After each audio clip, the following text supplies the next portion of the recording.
Of the explosion that took place in this neighborhood last night. Again, I'm Brian Manley, Chief of Police of the Austin Police Department, with Fred Milanowski, the Special Agent in charge for the ATF, Christopher Combs, the Special Agent in charge of the FBI, Troy Day, an Assistant Chief of the Austin Police Department. Again, we're here for an incident that began last night at approximately 8:32 when we had an explosion take place in the neighborhood behind us. That explosion injured two people that were walking along the side of the road. Those individuals are currently in a local hospital. They are a 22 and 23-year-old males, both Anglo males. They are both in the hospital right now. They are in stable condition, but they did receive significant injuries from the explosion that took place. Where we are right now, we have made the scene safe this morning. As you all know, we held the scene last night given that it was dark and given that we believe that a tripwire may have been in effect on this device. Given the safety concerns that gave us for not only this neighborhood but for all of the public safety professionals that are here working this, we held the scene overnight so that we could process it in daylight in a much safer way. What we have been able to do this morning is do another sweep of the entire area so that we know that the area is now safe, and we now have the specialists from both ATF and FBI conducting the post-blast investigation behind us. We have additional resources being brought to bear in Austin to continue assisting us in this ongoing investigation. We have bomb technicians from both the San Antonio Police Department as well as the Houston Police Department en route, and the Texas Department of Public Safety is assisting us as well, bringing in additional resources.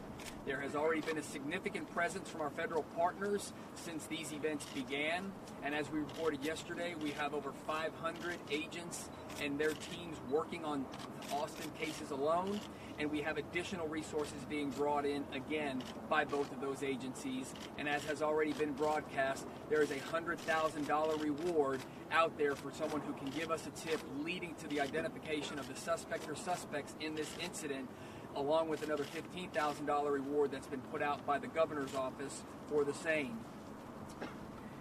We would like to reach out to those that live in the Travis Country neighborhood behind us. If you have video surveillance on your house, whether it be surveillance cameras, Nest cameras, anything like that, we want to get your video footage so that we can have that analyzed and identify any potential suspicious persons, vehicles, or anything that may be of interest to this investigation. So again, if you live in Travis Country and you have video surveillance on your home, please contact us at 512-974-5210 so we can get in there quickly and get that video.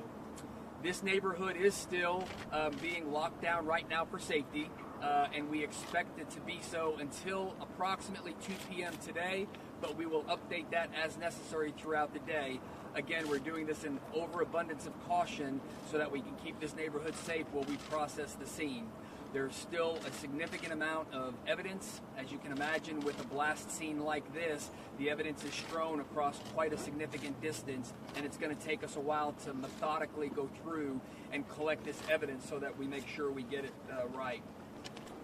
What I can tell you is, based on the preliminary review that we have done at this time, we have seen similarities in the device that exploded here last night and the other 3 devices that have exploded in Austin starting on March 2nd. Again, this is preliminary information, but we have seen similarities. The big difference in this device, again, is we believe that a tripwire was used in this device. Agent Milanowski from the ATF is going to talk here in a little while and go over tripwires and what all that entails. So that will be covered in more depth here in a few minutes. What we want to reinforce is the safety message that we've been putting out to this community for quite some time, and we've obviously updated that a little bit. In the past, we've been talking about the importance of not touching suspicious packages, not moving packages, not handling packages. The belief that we are now dealing with someone who's using tripwires shows a higher level of sophistication, a higher level of skill, and so now what we are imploring the community to do, if you see any suspicious object or item that looks out of place, do not even approach it, but instead call 911 and report that to the police department so we can send folks out to check that and ensure that it is safe. So again, do not approach these suspicious items, anything that you may see, whether it be a bag, a backpack, a box. And again, this is why we have avoided giving specific descriptions of the prior 3 devices, because it was never confirmed that that would be the design that this suspect or suspects would stick with. So that's the important message today to this community, is make sure that you are safe and make sure you contact us if you see something that looks suspicious or that looks out of place. Again, we want to ensure the safety of this neighborhood, and we want to make sure that we're doing everything we can as we work through this investigation to do so.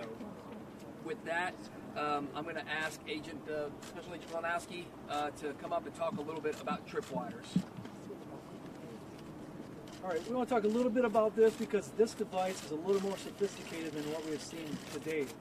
All the evidence from the previous devices is at the ATF National Laboratory, as will this evidence, but the tripwire is a victim actuated switch. It literally uses some kind of wire, and when there's pressure put on that wire, it activates or detonates the device. So it can be either from tripping over it or picking up the package. Any tension that's put on that wire, sometimes it's thin filament, sometimes it's fishing line, but like the chief said, we're even more concerned now that people see something suspicious, they just stay away from it altogether and contact law enforcement. Because if they move that package or if they step on that tripwire, it's likely to detonate. So we want to put that information out to the public and make sure that if they see a bag, a suitcase, a box, anything that's unusual and not normally in that area, call law enforcement. We're bringing in extra explosive detection canines in order to be able to check out all those packages and make sure the public stays as safe as possible. Thank you.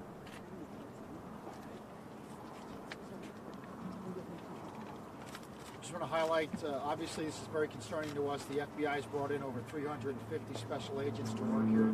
It's an unprecedented response to Austin. We're here to support the Austin Police Department. I want to highlight again with these packages, with this tripwire, this changes things. It's more sophisticated. It's not targeted to individuals. We're very concerned that with tripwires, a child could be walking down a sidewalk and hit something. So it's very important that here in Austin, if anyone sees anything suspicious, you do not go near that package, and you immediately call law enforcement so we can get bomb techs out there to deal with the suspect package.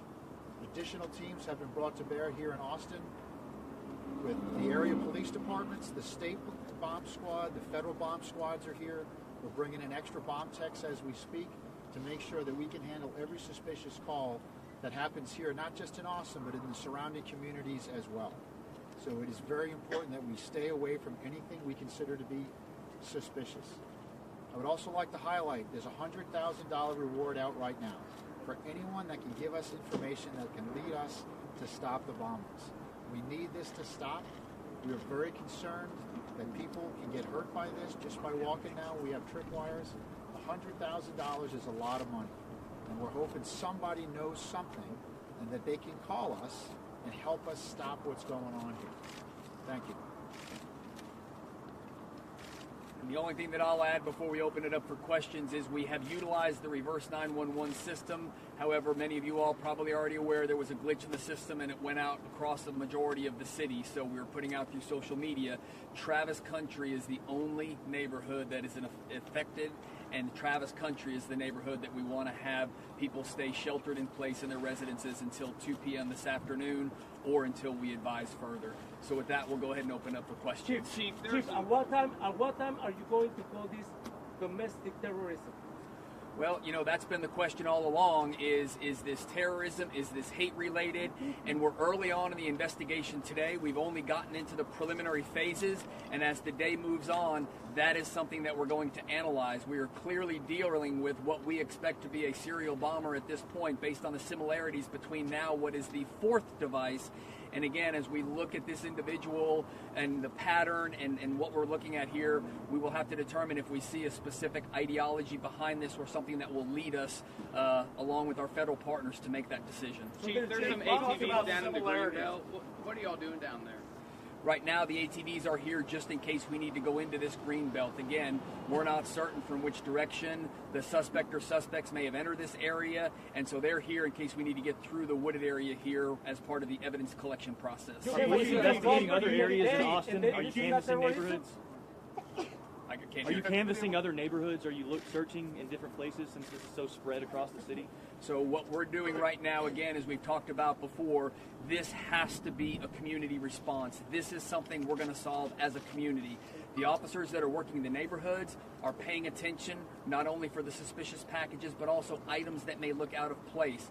The Department of Public Safety is going to send additional troopers into the Austin area to help us patrol and be visible in the neighborhoods and to help us look for those suspicious items or just to inform the community of where we're at with the investigation. So there's additional work being done on this. Before this latest one, did y'all work up a suspect profile or any kind of information about who he was targeting?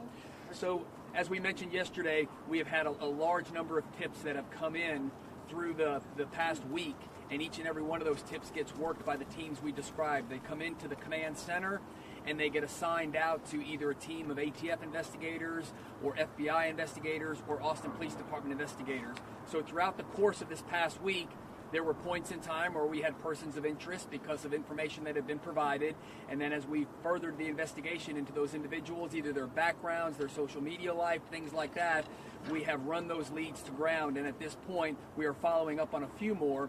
We have had persons of interest, and we continue to look at a few, but we have not identified a suspect or suspects as of this time. Can you describe how this package Have you been was able to speak similar? with the two latest victims at all? And in this latest bombing, was the package visible? Is the tripwire visible? I think people might want to know, what they should be looking for. Yeah. So as far as speaking to the victims, they're obviously in the hospital receiving care, and that's what we're concerned with. We have had initial conversations with them to get an idea of where the device was, and the device was sitting next to a fence is where we expect it to be.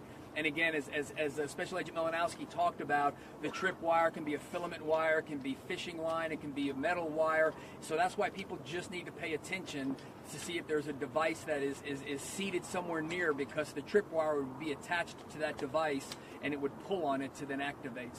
So again, that's what we need is people paying attention for suspicious objects, bags, boxes, backpacks, anything that just looks out of place, and then especially if they see any type of a wire extruding from that. Is it difficult to Anything else at all about similarities, materials, anything?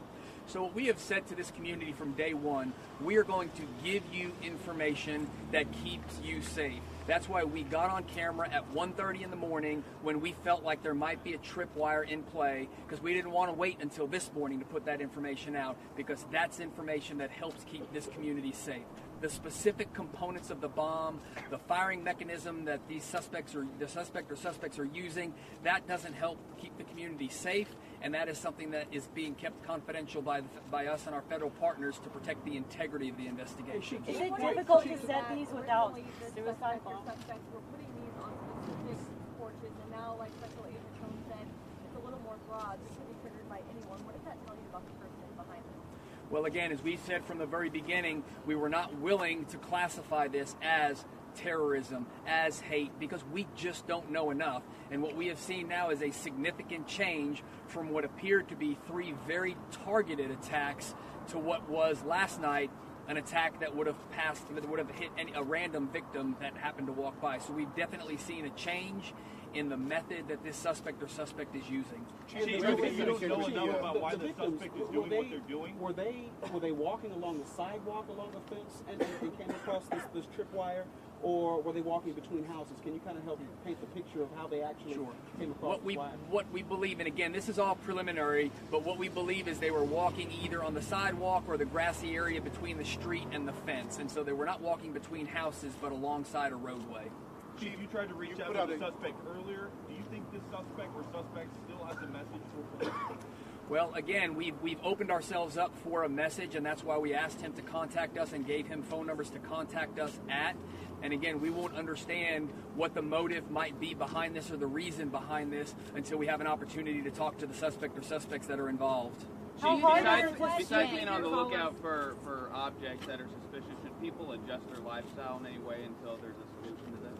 Well, I think people need to be vigilant. People need to pay attention, as we've been saying, back since the past week and a half, is pay attention to your surroundings, pay attention in your neighborhoods. If things look out of place, if there are suspicious persons, call us, let us know what's going on, and that way we can come out and we can look into that to see if it is at all related to what we're having happen in Austin right now, or if it's not, and therefore we can put that to rest. And Chief, you said this is sophisticated. This is a sophisticated device. Does the tripwire suggest a military background?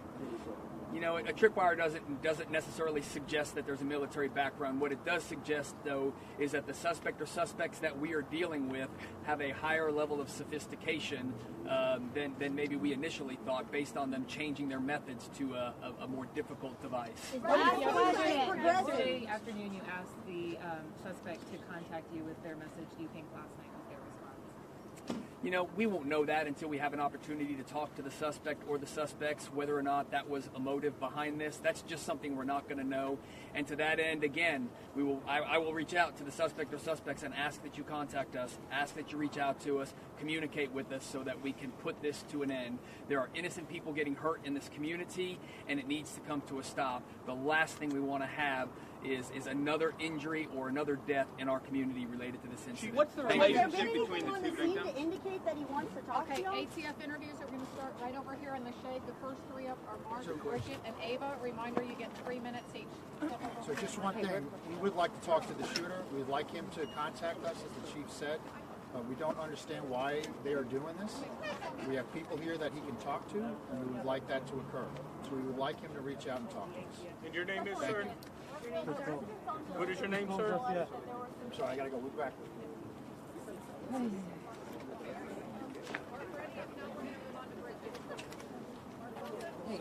Paul Weber